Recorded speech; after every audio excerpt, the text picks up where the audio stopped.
Hello my friend and welcome to my channel. Today I've got Sista Chic Lacquer, the Oops collection swatches. These were not sent for review. I ordered these and they were only $5 each. So I'm going to swatch them so you can see what they look like. This first one is called Swamp Thing. And it's definitely not going to be everybody's cup of tea. But I had to have it. I had to have all of them. I love Sista Chic polishes, so I'm gonna have to work on figuring out what to do with this one though. I can tell you that this one made it into the collection because of the flakies changing color. This next one is called The Pumpkins Are Coming, and it's a beautiful like butternut squash color. Really cool. It'll be awesome for fall. And then finally, Hot August Nights. This one was the one I really had to have. It's just my color. But I had to have, I thought if I'm going to go buy something, I'm buying all of them.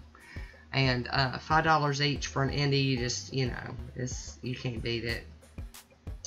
So, some things make it into the Oops collection just because they didn't turn out the way she envisioned them.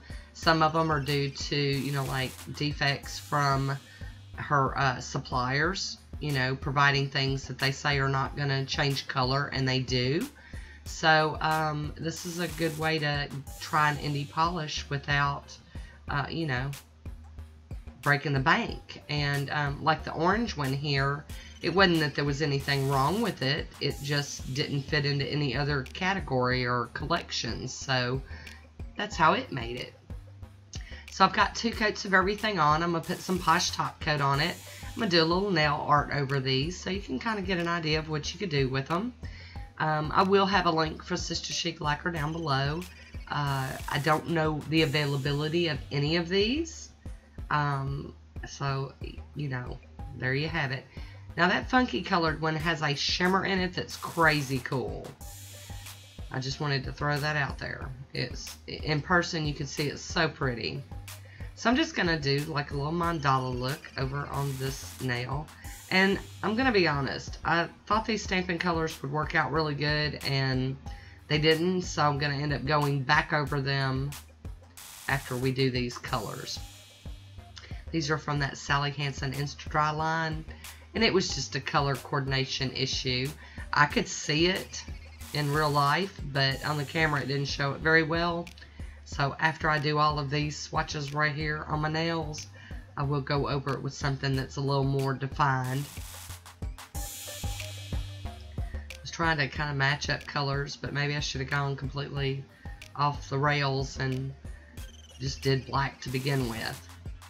So I am going to go back over these with black, give them a little bit more, detail so you can see what I'm talking about.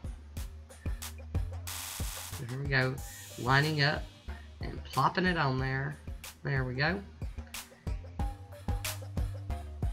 Cleaning off my stamper and get ready for this next one.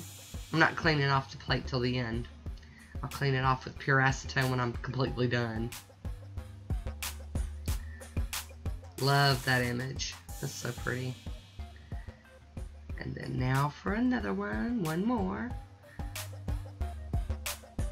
One more and we're done. Here we go. Try to line that rascal up. So there we go. Got some top coat on them and they're all done. So I hope you enjoyed these. Leave me a comment. Let me know what you think about these. And I would love to hear what you think about them. All of them. And like I said, I'll have a link down below. As always, I want to thank you for watching. Until next time, be good to yourself.